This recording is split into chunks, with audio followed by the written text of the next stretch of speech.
Embarqué dans trou noir, embarqué dans trou noir. Embarqué dans trou noir.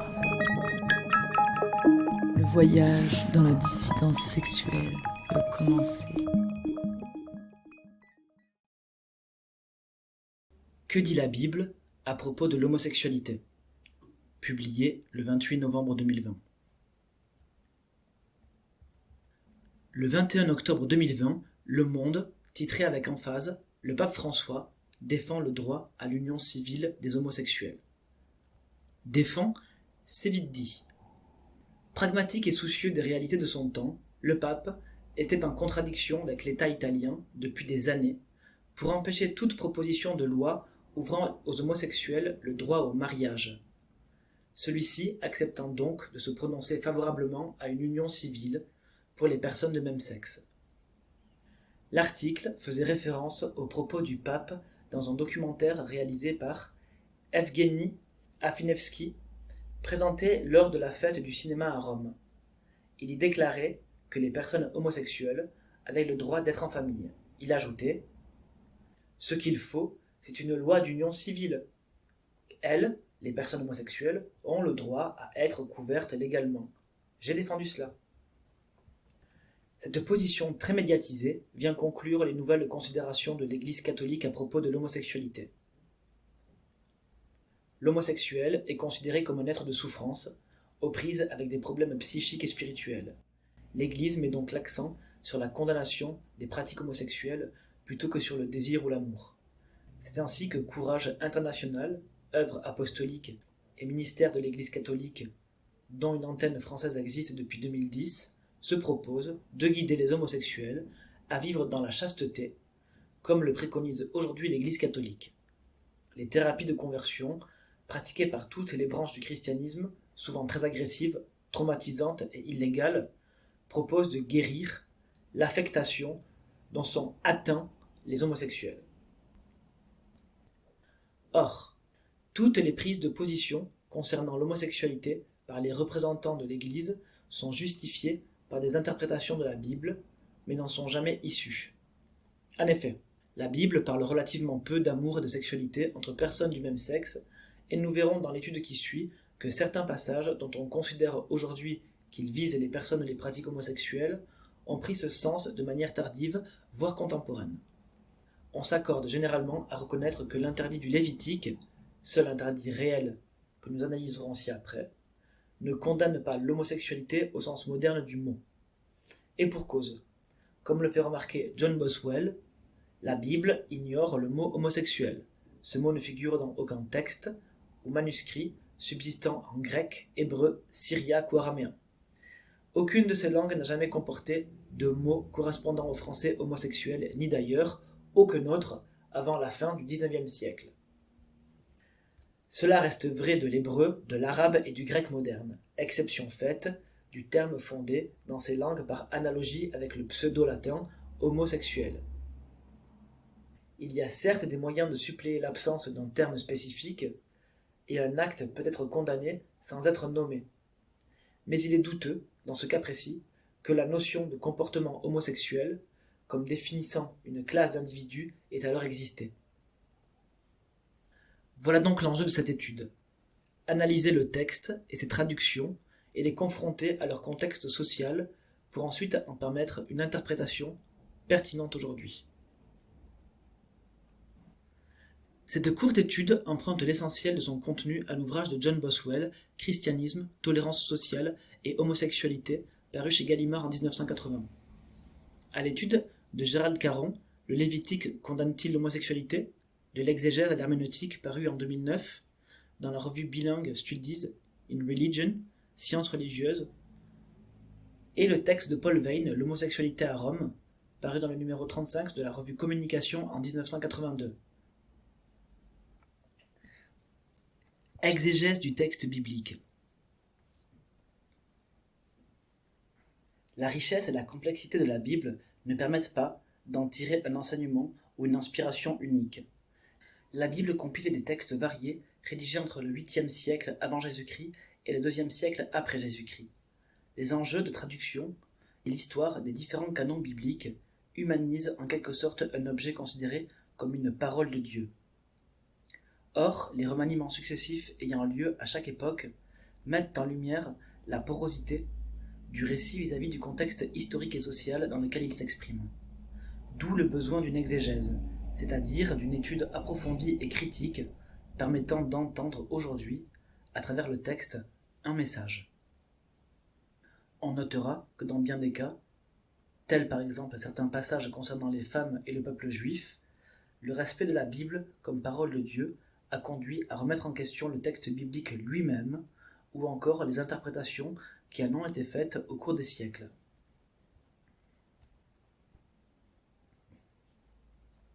Lévitique 18-22. Tu ne coucheras pas avec un homme comme on couche avec une femme. C'est une abomination. 20-13. L'homme qui couche avec un homme comme on couche avec une femme, c'est une abomination qu'ils ont tous deux commise. Ils devront mourir, leur sang retombera sur eux. Le Lévitique est un texte relativement méconnu de la Bible de la vie de John Selby Spong, sauvé de l'oubli par ces deux seuls versets. Situé entre le livre de l'Exode, qui raconte la sortie d'Égypte et le séjour du peuple au pied du mont Sinaï, et celui des Nombres, décrivant les 40 années dans le désert, le Lévitique se présente comme une somme de prescriptions cultuelles, sociales et morales permettant au peuple de se préserver vis-à-vis des autres peuples. Le mot abomination est une traduction de l'hébreu toeva. Il désigne un acte impur au regard des Juifs. Il est également utilisé dans la même séquence du Lévitique pour caractériser le fait de manger du porc ou avoir des rapports sexuels pendant la menstruation. Lié aux prescriptions juives, ce terme ne désigne pas des actes fondamentalement mauvais tels que le vol ou le viol. Le mot est utilisé dans tout l'Ancien Testament pour désigner les péchés qui impliquent un manquement à la pureté ethnique ou à un acte d'idolâtrie. Parachevant l'analyse, John Boswell remarque que toeva est utilisé pour condamner la prostitution sacrée, liée à l'idolâtrie, c'est-à-dire à l'infidélité divine. Il met en regard toeva avec zima, qui caractérise l'interdiction de la prostitution. Toeva revêt donc un caractère particulier lié à l'idolâtrie. Cette interprétation de nos versets ne fait toutefois pas l'unanimité. Il n'existe pas de consensus concernant les références exactes de cet interdit. Certains limitent l'interdit aux seuls hommes mentionnés dans les interdits précédents. Ceci constitue un règlement concernant la nudité, la sexualité et le désir au sein d'une parenté. Il pourrait donc s'agir d'une interdiction valable uniquement pour les membres d'une même famille. D'autres interprètent l'interdit, compte tenu de sa formulation, comme relatif à une confusion des rôles, particulièrement pour la personne passive, acceptant le rôle féminin. Dans un monde patriarcal et esclavagiste, transgresser son rang ou sa position sociale est une infamie.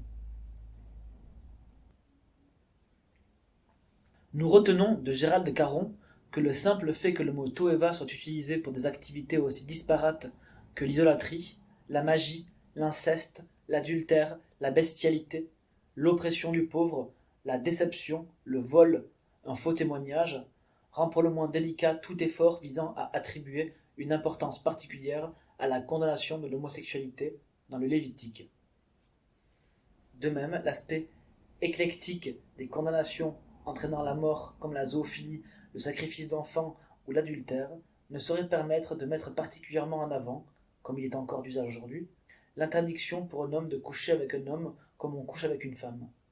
La gravité de la condamnation, comme source de crédibilité, ne résiste pas à l'analyse. Genèse, la destruction de Sodome. 19, de 1 à 29. Il s'agit sans aucun doute d'un des passages les plus connus de la Bible. C'est aussi un élément influent de la culture populaire qui condamne l'homosexualité. C'est de la ville de Sodome que les rapports homosexuels prirent leur nom en latin, nom dont nous héritons aujourd'hui. L'interprétation homosexuelle de l'épisode est tardive. On s'accorde pour attribuer la destruction de Sodome à la mauvaise hospitalité de ses habitants. Lot avait établi son domicile en la ville de Sodome, mais n'en était pas citoyen. En recevant des hôtes inconnus, de nuit, il contrevient aux règles de la cité. Lorsque les habitants assiègent la demeure de l'hôte, ils exigent que leur soient présentés les étrangers. Dans son étude Homosexuality and the Western Christian Tradition, d'Eric Sherwin Bailey souligne que le mot hébreu yada, signifiant connaître, ne prend que très rarement dans la Bible une connotation sexuelle. Le sens de connaissance sexuelle revient dans l'Ancien Testament 10 fois sur un total de 943 emplois. Par ailleurs, on compte une dizaine d'occurrences à propos de la destruction de Sodome dans l'Ancien Testament, mais aucun ne mentionne l'homosexualité. En revanche, d'autres péchés sont explicitement cités. Le livre de la sagesse et celui de l'Ecclésiaste avancent que Dieu abhorrait les sodomites à cause de leur orgueil. John Boswell attire l'attention de ses lecteurs sur l'anachronisme de l'importance des préoccupations sexuelles dans l'Ancien Testament, particulièrement quand on les compare à la notion fondamentale d'hospitalité. Le récit de Josué, semblable en bien des points à celui de Lot, témoigne éloquemment du fait que le lien d'hospitalité reçoit incomparablement plus d'attention que les délits sexuels. La ville de Jéricho, comme Sodome, a été complètement détruite par le Seigneur, et la seule personne épargnée est une prostituée, bien que le Lévitique et le Deutéronome interdisent l'un et l'autre la prostitution, parce qu'elle avait offert l'hospitalité aux messagers de Josué. Alors que le récit de la destruction de Sodome continua d'être interprété comme un manquement à l'hospitalité jusqu'en plein Moyen-Âge, l'importance croissante attachée à la pureté sexuelle par les juifs hellénistiques et les moralistes chrétiens donna naissance, dans les apocryphes juifs tardifs et chez les premiers auteurs chrétiens, à l'habitude d'attribuer à Sodome des excès sexuels de toutes sortes.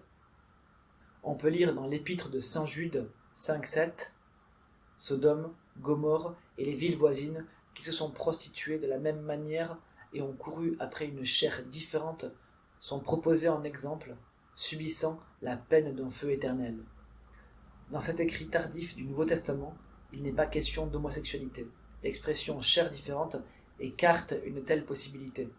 Elle vient souligner la nature surnaturelle des invités de Lot. La tradition juive, à propos du passage dont il est fait mention ici, fait référence à une légende selon laquelle les femmes de Sodome avaient eu des rapports sexuels avec les anges. L'Ancien Testament recèle un certain nombre de récits amoureux et d'amitié passionnelle entre des personnes de même sexe. Par exemple, Saul et David, David et Jonathan, Ruth et Noémie, et ces épisodes ont été présentés durant tout le Moyen-Âge, dans la littérature ecclésiastique et dans la littérature populaire, comme des exemples d'attachement extraordinaire dont le côté sensuel n'était pas omis. La Nouvelle Alliance. L'avènement du christianisme amène les communautés chrétiennes à rompre avec les traditions juives, et ce dès le 1er siècle. La majorité des premiers chrétiens ne pouvaient en effet envisager d'invoquer l'autorité de l'ancienne loi pour justifier la nouvelle. Les prescriptions du Lévitique n'obligeaient pas les chrétiens, et n'expliquent visiblement en aucune manière l'hostilité de l'Église à l'égard des homosexuels. La focalisation de l'Église sur les versets condamnant l'homme qui couche avec un homme comme on couche avec une femme, et l'oubli de la plupart des autres interdits prouvent clairement que l'hostilité envers l'homosexualité ne procède pas du respect de la loi juive, mais qu'au contraire, c'est une hostilité d'un autre ordre qui a conduit à ne retenir que quelques passages d'un code juridique abandonné pour l'essentiel. Première épître aux Corinthiens 6, 9. Ne savez-vous pas que les injustes n'hériteront pas du royaume de Dieu ? Ne vous y trompez pas. Ni impudiques, ni idolâtres, ni adultères, ni dépravés, ni gens de mœurs infâmes n'hériteront du royaume de Dieu. Première épître à Timothée 1, 10. Certes, nous le savons, la loi est bonne si on en fait un usage légitime, en sachant bien qu'elle n'a pas été instituée pour le juste. Mais pour les impudiques, les homosexuels, les trafiquants d'hommes, les menteurs, les parjures, et pour tout ce qui s'oppose à la sainte doctrine. Épître aux Romains 1, 26-27. Aussi Dieu les a-t-il livrés à des passions avilissantes, car leurs femmes ont changé les rapports naturels pour des rapports contre nature. Pareillement, les hommes, délaissant l'usage naturel de la femme, ont brûlé de désir les uns pour les autres, perpétrant l'infamie d'homme à homme et recevant en leur personne l'inévitable salaire de leurs égarements. Figure majeure de la diffusion du christianisme, Paul de Tarse est l'auteur de Lettres aux communautés chrétiennes, destinées à orienter la foi, du salut et de l'organisation des communautés. 3 passages des écrits de Paul ont été interprétés comme se rapportant à la condamnation de l'homosexualité. Dans Corinthiens 6, 9, l'expression « malakos », que l'on traduit généralement par « mou », mais qui prend aussi le sens de malade, liquide, de volonté faible, délicat, débauché, est le mot appliqué à la masturbation de manière continue des origines du christianisme jusqu'au milieu du XXe siècle. L'interprétation de ce passage comme une exclusion des homosexuels du royaume des cieux est une interprétation récente. Dans Timothée 1,10, on trouve l'expression « arsenokoitai », avoir des mœurs contre nature. Relativement rare, cette expression a eu le sens de prostituée mâle jusqu'au IVe siècle, à partir duquel il se confond avec divers termes qualifiant les activités sexuelles condamnées. Enfin, dans notre passage de l'Épître aux Romains, on peut remarquer que malgré la connotation négative des pratiques homosexuelles, le passage ne stigmatise pas un comportement sexuel quelconque, mais tend à condamner les gentils, les non-chrétiens pour leur infidélité. Cette partie du texte traite du refus des Romains d'embrasser la foi chrétienne alors qu'ils étaient à même de le faire. La référence à l'homosexualité n'est rien de plus qu'un parallèle, dans l'ordre charnel, au péché contre Dieu. Elle ne se situe pas au cœur du raisonnement. Son argument, une fois énoncé, Paul délaisse la question de l'homosexualité et revient au sujet principal. Paul n'examine pas le cas des homosexuels, mais seulement celui des pratiques homosexuelles commises par des hétérosexuels. Par ailleurs, les versets ne contiennent aucune condamnation nette des actes homosexuels. L'exégèse de saint Jean Chrysostome note qu'en censurant l'homosexualité chez les païens, saint Paul ne pense pas à ceux qui sont tombés amoureux et sont attirés l'un vers l'autre par la passion, mais à ceux-là seulement qui ont brûlé de désir les uns pour les autres. Les extraits bibliques que nous venons de présenter font voisiner l'homosexualité avec un certain nombre de pratiques et de valeurs propres à l'Antiquité. Afin d'apprécier au mieux notre étude du texte biblique, il semble indispensable de s'intéresser de plus près au contexte historique et social de l'apparition du christianisme et particulièrement les mœurs ayant cours au sein de l'Empire romain. Contexte social du christianisme naissant. L'homosexualité dans l'Empire. Dans son texte L'homosexualité à Rome, Paul Veyne nous enseigne qu'il n'est pas exact que les païens aient vu l'homosexualité d'un œil indulgent. La vérité est qu'ils ne l'ont pas vu comme un problème à part. Ils admettaient, ou condamnaient, chacun la passion amoureuse et la liberté de mœurs. S'ils blâmaient l'homophilie, ils ne la blâmaient pas autrement que l'amour, les courtisanes et les liaisons extraconjugales, du moins tant qu'il s'agissait d'homosexualité active. Ils avaient 3 repères qui n'ont rien à voir avec les nôtres: liberté amoureuse ou conjugalité exclusive, activité ou passivité, homme libre ou esclave. Sabrer son esclave était innocent, et même les censeurs sévères ne se mêlent guère à des questions aussi subalternes. En revanche, il était monstrueux, de la part d'un citoyen, d'avoir des complaisances servilement passives.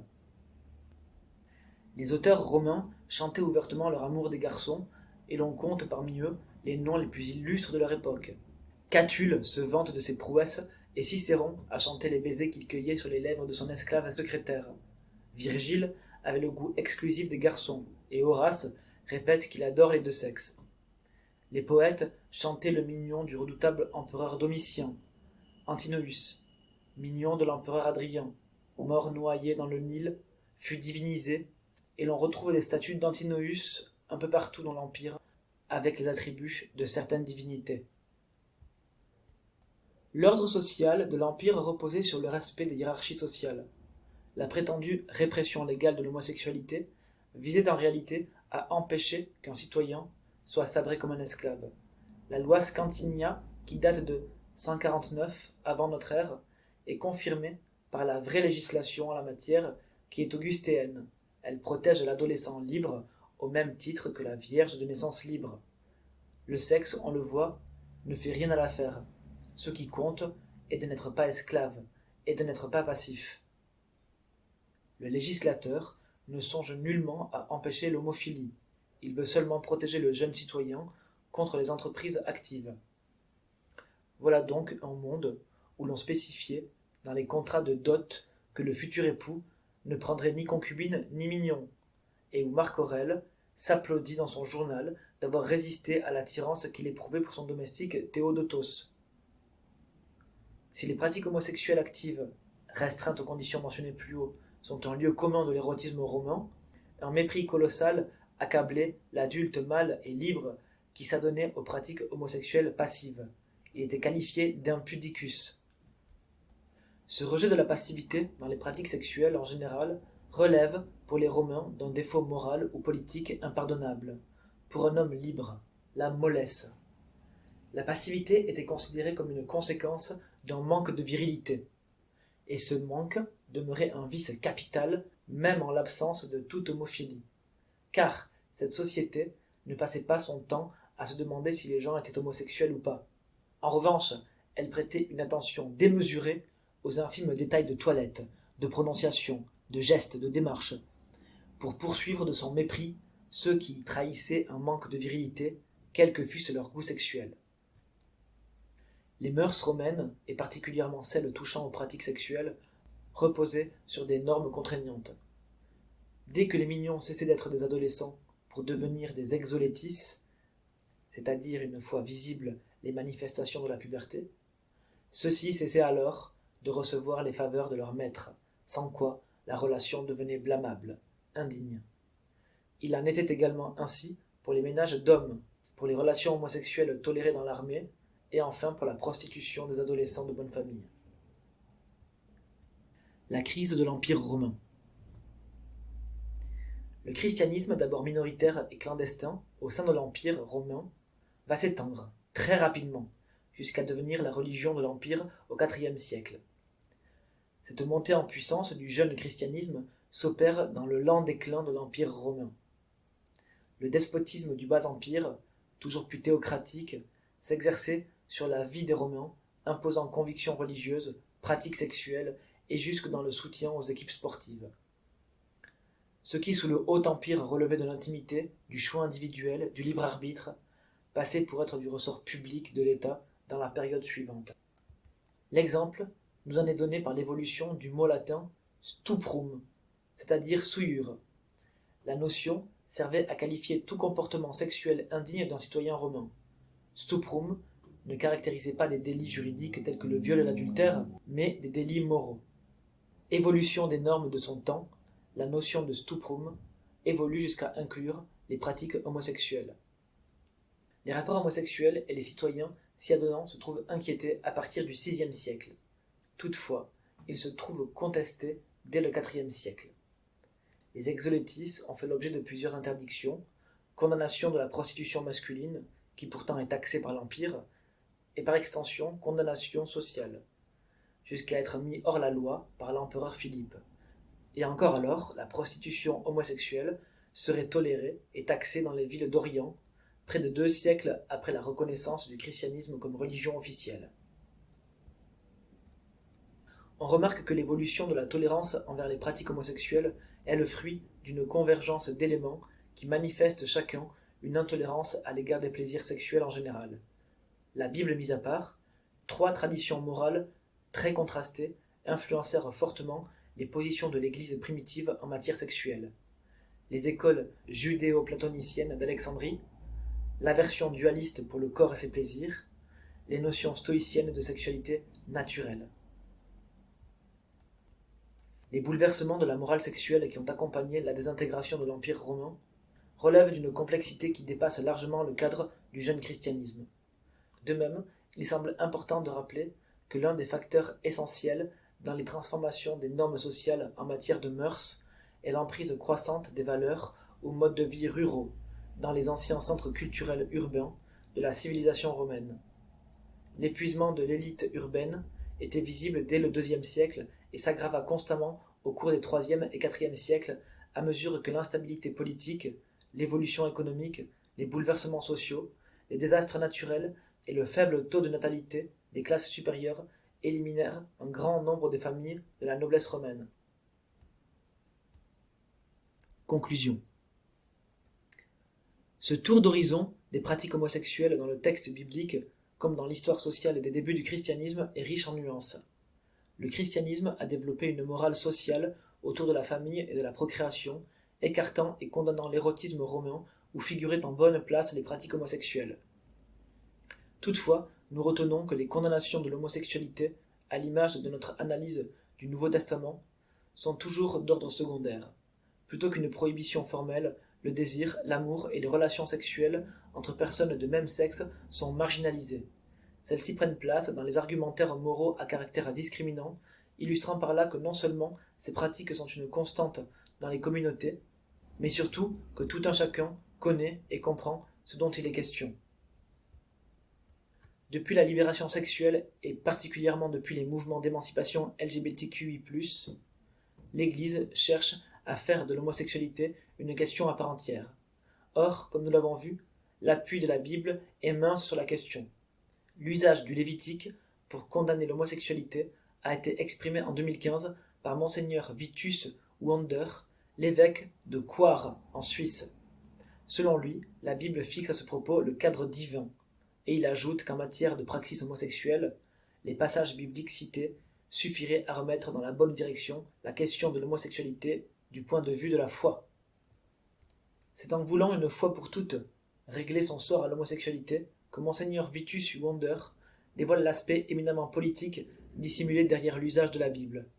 Gérald Caron signale que malgré tous les efforts consacrés à nier l'influence des contextes culturels, sociaux et religieux d'aujourd'hui sur l'interprétation de la Bible, la lecture respectueuse du texte biblique est elle-même essentiellement d'ordre herméneutique, c'est-à-dire que ce qui est mis en évidence n'est pas la parole de Dieu au travers de versets de la Bible, mais l'idéologie d'un homme au travers de son interprétation.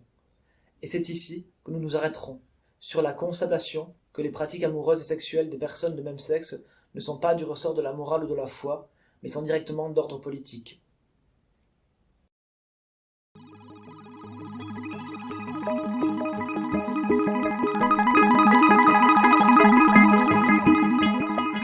Retrouvez l'intégralité de nos articles et podcasts sur trou-noir.org ou sur Facebook et Instagram.